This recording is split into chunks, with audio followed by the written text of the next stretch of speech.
Thank you, Harriet, and to the panel for that discussion.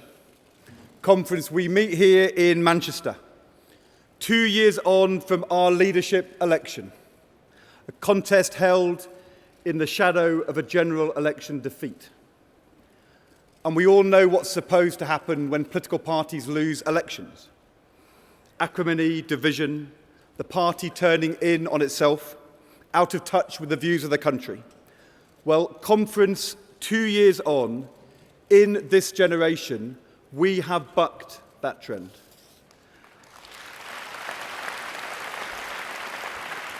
I can't remember our party ever being so united, so determined to win back the trust of the people again, with our economy in recession and the unfairness of this Tory-led coalition now laid bare. Let us show we are the people to rebuild Britain strong and fair for the future.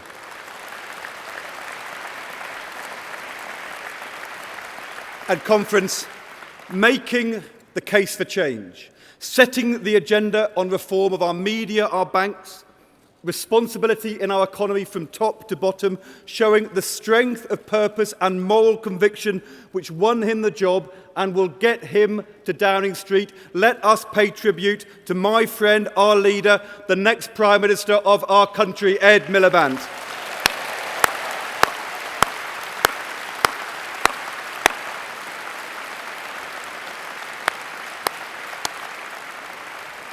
You know, I am proud to serve in Ed's shadow cabinet, now with more than 40% women, the first time that has ever happened in British politics.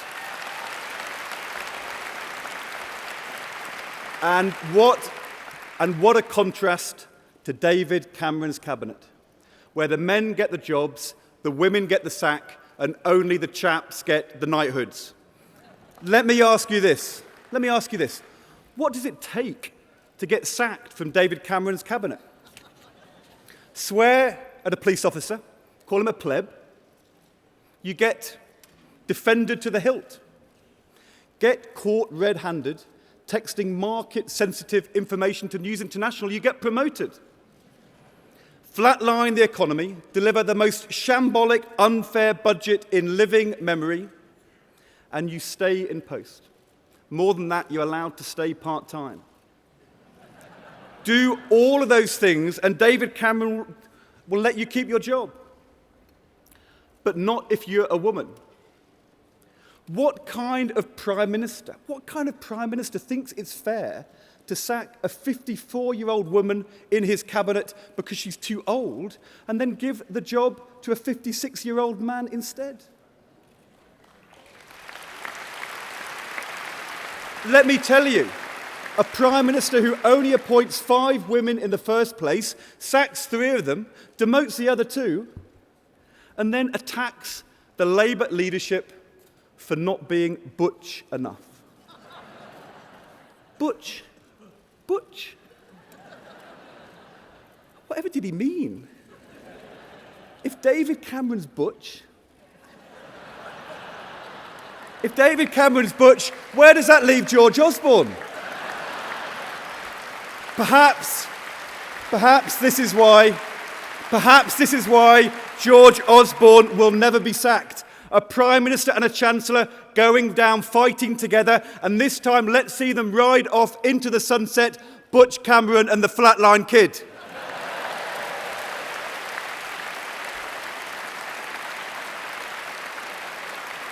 And Conference, doesn't it feel good to be back in Manchester?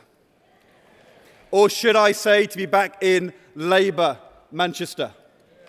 4 Labour MPs, 3 world-class universities, 2 world-beating football teams, 1 Labour council, and not a single Tory councillor in the whole city, not a single one.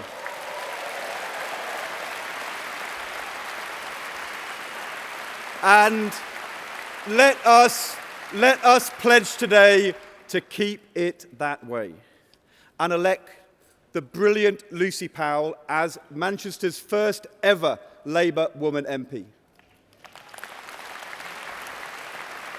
And let me say too, I can think of no one better to be Manchester's first ever Police and Crime Commissioner than the wise and highly respected Tony Lloyd. And conference, at a time of such tragedy for policing in this city, our whole country remembers two brave officers who lost their lives doing their duty. And we pay tribute to all those public servants up and down the country, police officers, firefighters, our armed forces, who every day put their lives on the line to keep us safe.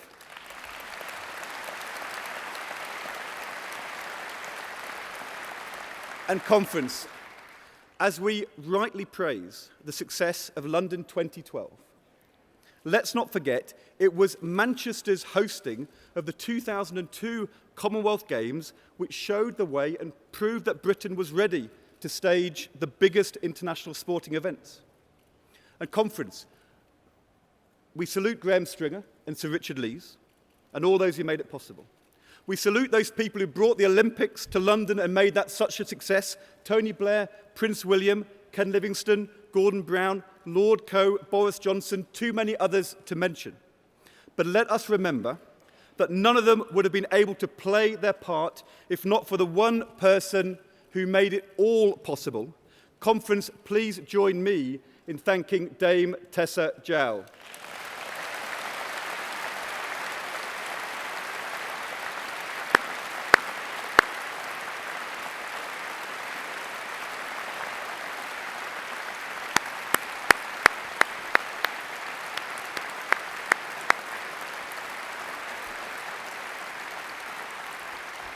Conference, it was Tessa's officials who told her it would be a disaster to host the 2012 Games.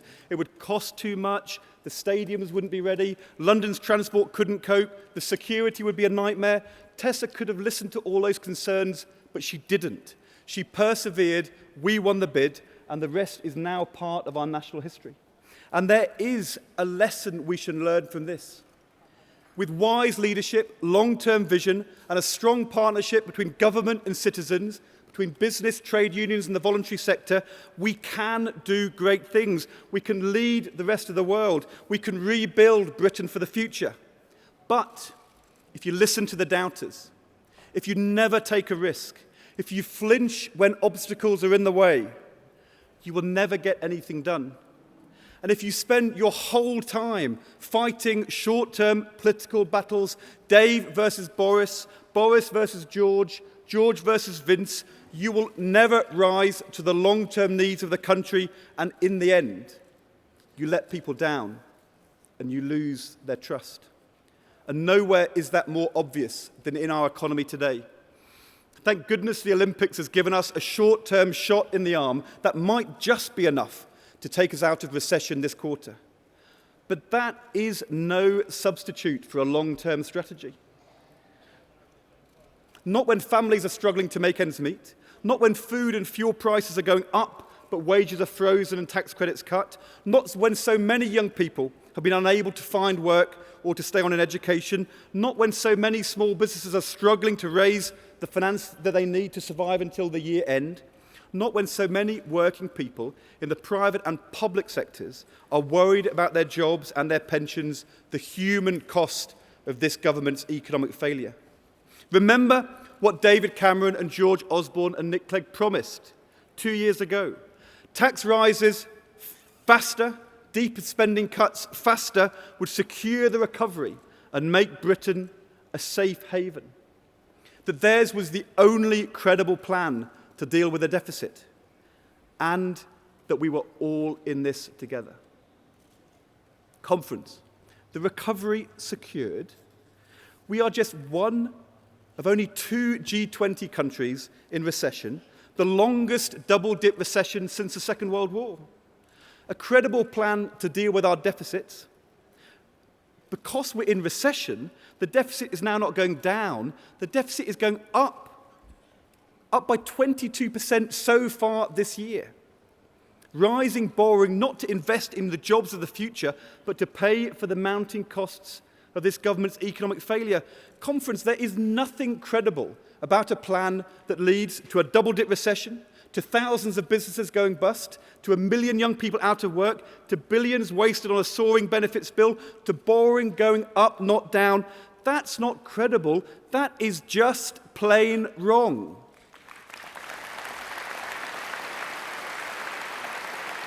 And as for we're all in this together, we don't hear that line anymore. Not from a chancellor who presented the most unfair and unpopular budget in a generation.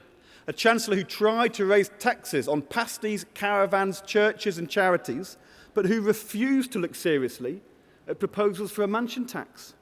A chancellor who in 6 months' time will raise taxes for pensioners on the very same day he cuts the top rate of tax for the very richest, a £3 billion tax cut, giving £40,000 a year to a millionaire. £40,000 a year. Conference, what kind of government asks pensioners to pay for a tax cut for millionaires? What kind of government believes low-paid women will only work harder if you take away their tax credits and make them worse off, but millionaires will only work harder if you give them a tax cut to make them better off? Conference, isn't this the truth? We know what kind of government this is. Failing on the economy, failing on the deficit, hitting the many to help a privileged few, arrogant, complacent, and out of touch. It's the same old Tory government. That's what it is. David Cameron, George Osborne, Nick Clegg, the same old Tories, every one of them. But you know what the worst thing is? For 2 years, they've told us all this pain will be worth it in the end, that it will be short-term pain for long-term gain. But what we are now seeing is short-term pain doing long-term damage in our economy. Look at the facts. Over 33,000 companies gone bust since the general election. Investment plans cancelled or diverted overseas. Our economy weaker, capacity lost, more prone to inflationary pressures when the recovery finally comes, child poverty rising, long-term youth unemployment becoming entrenched, damaging them for the rest of their lives. And Conference, if we carry on like this, a divided coalition, muddling through, no vision, waiting for something to turn up, the danger is that 2 lost years become 3 and 4, and we slip into a lost decade of slow growth, of high unemployment and stagnation. Lost investment, lost output, lost jobs, lost exports, lost tax revenues, a decade when we failed to make the investments and the reforms we need to make our economy stronger and fairer for the future. And it does not have to be this way. While we've been stalled, other countries have been moving forward. Last year, private investment in Germany rose by 7%. 1 million extra students enrolled in university in America. China is building 80,000 miles of roads a year and is now planning 70 new airports. And here in Britain, private investment down 2%. More students, no, over 50,000 fewer. And not one of the road projects David Cameron announced last year has even started in construction. And when you look at this picture of stagnation and inaction, is it any wonder the deficit is now going up? We warned 2 years ago that drastic spending cuts and early tax rises too far, too fast, risk choking off the recovery and making a difficult situation worse. We warned you either learn the lessons of history or you repeat the mistakes of history. Because this is the fundamental truth. If more people are on the dole not paying tax, you can't get the deficit down. If businesses are going bust not hiring new workers, you can't get the deficit down. If the economy is not growing, you can't get the deficit down. And that is why we must act now to kickstart the recovery, to tackle the causes of that rising borrowing, to make our economy stronger for the future. A year ago in Liverpool, we set out 5 actions the government should take then and now to boost growth, tax bank bonuses, and use the money to create jobs for 100,000 young people and 25,000 more social homes. Genuinely bring forward long-term investment in our infrastructure. Temporarily reverse the damaging VAT rise. Give every small firm taking on extra workers a 1-year national insurance tax break. Cut VAT to 5% for a year on home improvements. But conference, since last year, David Cameron's government has done next to nothing. Their economic plan is failing, and they don't know what to do. Plan A, Plan B, Plan A plus. With this government, I don't see any plan at all. And that is why it is now so urgent we kickstart the recovery. We must go further and we must act now.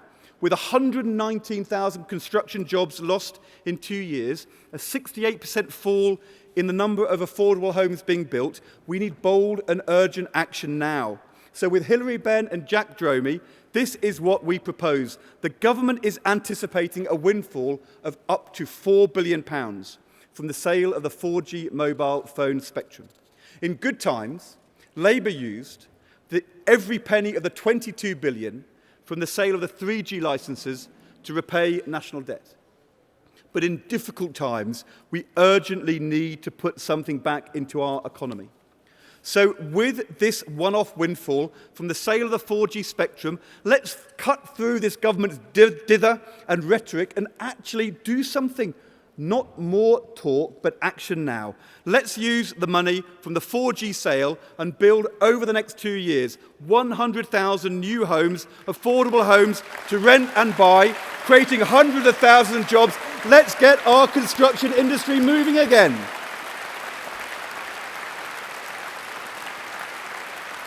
And add to that a stamp duty holiday for first-time buyers.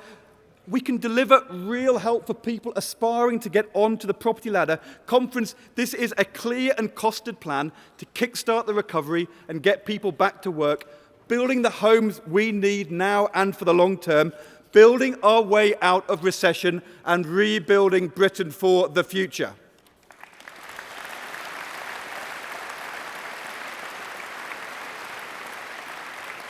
And we also need reform to boost long-term investment in skills, the only route to rising living standards for working people. Chuka's right to say we need a modern industrial policy to support long-term wealth creation with strategic support for our advanced manufacturing and service industries. We need to work and campaign together to tackle tax avoidance and bogus self-employment and prevent a race to the bottom through regional pay. We need to enforce the minimum wage. We need to help parents balance work and family life and make sure our labour market is genuinely flexible and fair for working people. And let's go further and promote the living wage too.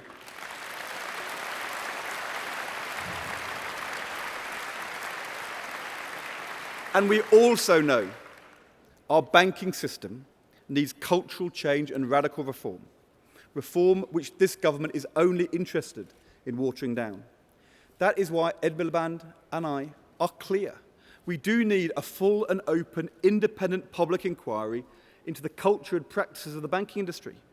We do need radical reform to separate retail and investment banking. We need active support for mutuals and cooperatives. We need a continued campaign for an international transactions tax and a proper business investment bank, this one properly backed by the Treasury.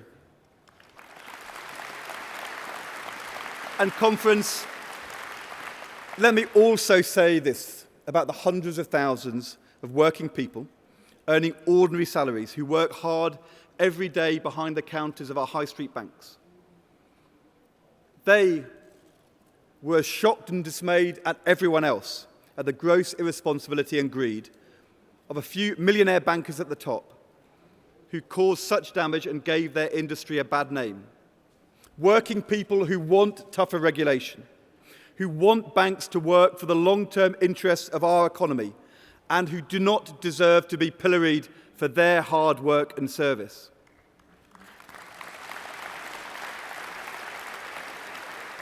At conference, the financial crisis did expose deep-rooted problems in our economy. After the global financial crisis, it was always going to be difficult to get the deficit down.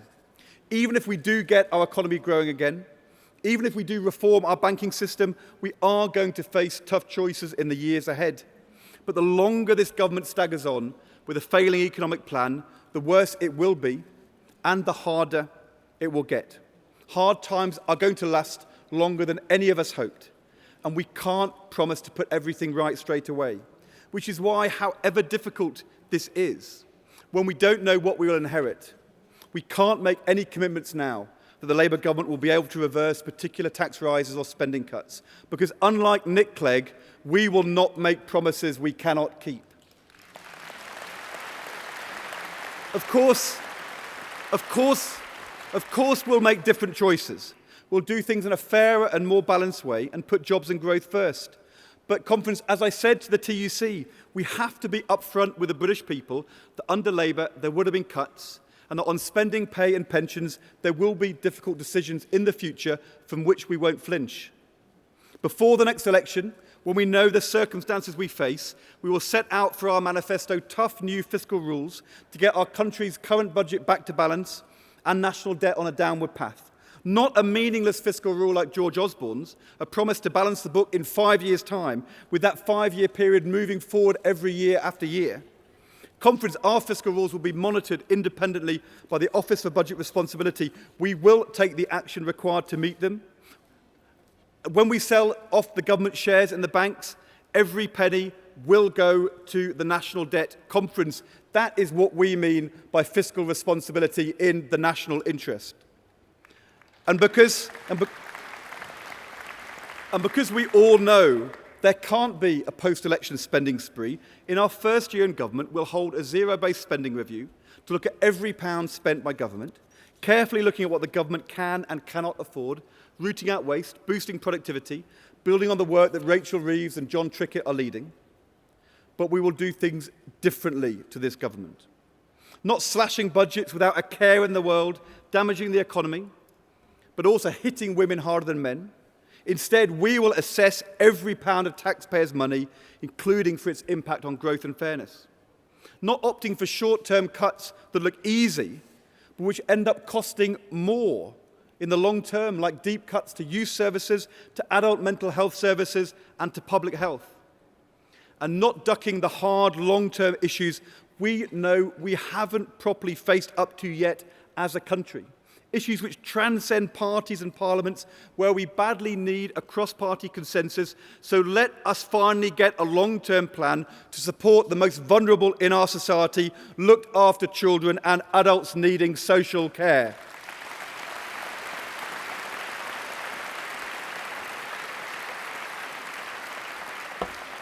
The conference, this is not just about policy. It's about the kind of country we want to be and the way we do our politics.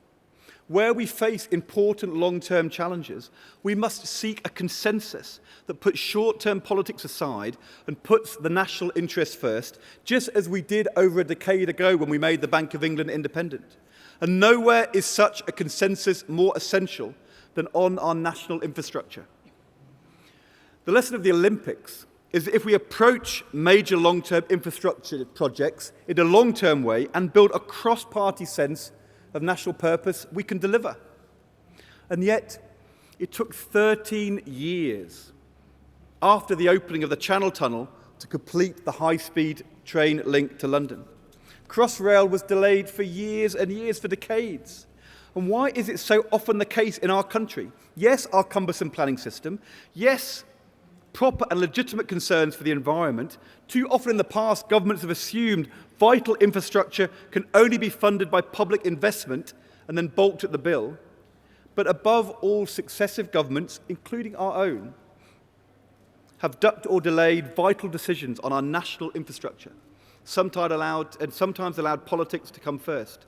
Just look at this government in the last few months. Will Boris or Dave win on Heathrow?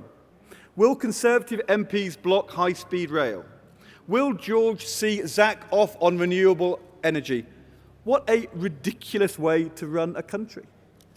No wonder business is fast losing confidence in this government's ability to make long-term decisions. But this is not just a problem of this government, and we have to be the party to break that cycle.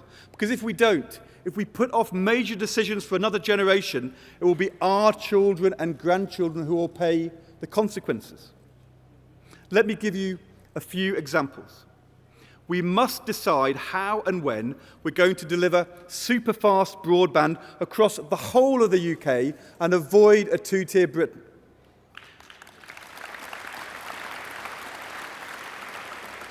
We must decide whether we need to replace our antiquated national grid or risk more power cuts in the future. We must decide as a country on a clear plan to invest in nuclear power, wind and tidal power and other renewables so we can lead the world in delivering clean, decarbonised energy and green jobs. We must decide how we're going to protect our country from rising sea levels and exceptional rainfall, including whether we need to replace or reinforce the Thames barrier to prevent London from flooding. And we must decide, alongside vital decisions on rail and airport capacity, how we're going to get more freight off our roads and onto railways. It won't help our grandchildren if they're all driving electric cars, but they're still in gridlock on the M6 or the M25. On all these issues, if we don't start to plan now, what will we say in 30 years' time when our children ask, why didn't you act when there was still time? And that is why we need a comprehensive long-term plan to rebuild Britain's infrastructure for the 21st century and a cross-party consensus to deliver it. And it is why, too, when government budgets are tight, we must think innovatively about how we can finance these vital projects in the coming decades, drawing on the private sector and long-term pension savings. So Ed Miliband and I have asked the chair of the Olympic Delivery Authority, Sir John Armitt, to consider how long-term infrastructure decision-making, planning, delivery and finance can be radically improved over the coming decades. And I can announce today that Sir John has agreed to lead this work and to draw up plans for a commission or process independent of government that can assess and make proposals on the long-term infrastructure needs of our country over the coming days and decades and help build that consensus. Not repeating the mistakes of the past, but learning from them. Building a consensus which crosses party lines without chopping and changing one parliament to the next. This is what we mean by building a consensus to rebuild Britain for the future. And conference, there is another lesson we must learn from our history. Many people have said over recent weeks, this has been Britain's greatest ever summer. But let me remind you of an even greater summer still. The summer of 1945, the end of 6 hard years of war, when our nation welcomed its heroes home from the battlefields of Europe, Asia and America and celebrated together the defeat of fascism. Conference, our predecessors were elected that year to rebuild a country ravaged by conflict. They faced even greater challenges than we face today. An economy enfeebled by war, a national debt double the size of ours today. And they made tough and unpopular decisions to continue with rationing, to cut defence spending, and to introduce prescription charges. But that Labour cabinet also remained focused on the long-term task ahead, and they learned from history, and they rejected the failed austerity of the 1930s. And that meant conference. That meant they could put in place long-term reforms, enduring achievements vital to our country's future. The Beveridge Report, New Homes for Heroes, the school leaving age raised, and for the first time ever, a national health service, free to all, based on need, not ability to pay, over 60 years later, celebrated in our Olympics opening ceremony for all the world to see, still today, the greatest health service in all the world.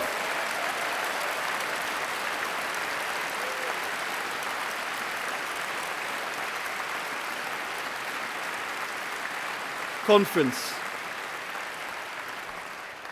They were very different times. But it is our task to recapture the spirit and values and sense of national purpose of that time. Just think of the people in whose footsteps we now follow. Working men and women who in the years before had seen a hardship that many of us will never experience. But their suffering did not teach them selfishness. It taught them solidarity. And that is why they never settled for second best in their battle for education for all, for free healthcare, and for proper rights at work. And Conference, we owe it to them. But more than that, we owe it to our children and their children to come to learn from that example, to make the tough decisions, but not to sacrifice their futures. Because when our grandchildren look back at us, what will they say? Will they say we cast a generation of young people on the scrap heap of unemployment? Will they say we, as a generation, dismantled the NHS and made it harder to go to university? Will they say we plunged Britain into a decade of economic stagnation while other countries raced ahead? Will they say we left Britain less prosperous, more unequal, more unfair? Or will they say, even as we made tough and painful decisions, that ours was the generation that got a record number of young people into apprenticeships and into university? Ours was the generation that safeguarded the NHS and started the rebuilding of our national infrastructure. Ours was the generation that tackled our debts by growing and reforming our economy and making sure the banking crisis that caused those debts could never happen again. That ours was the generation that broke from the cycle of political short-termism and started to rebuild Britain anew in the long-term interest. Let us go forward, not flinching from tough decisions, giving our young people hope, rebuilding Britain for the future. That is our challenge. That is our mission. Let us go forward and do it together. Thank you.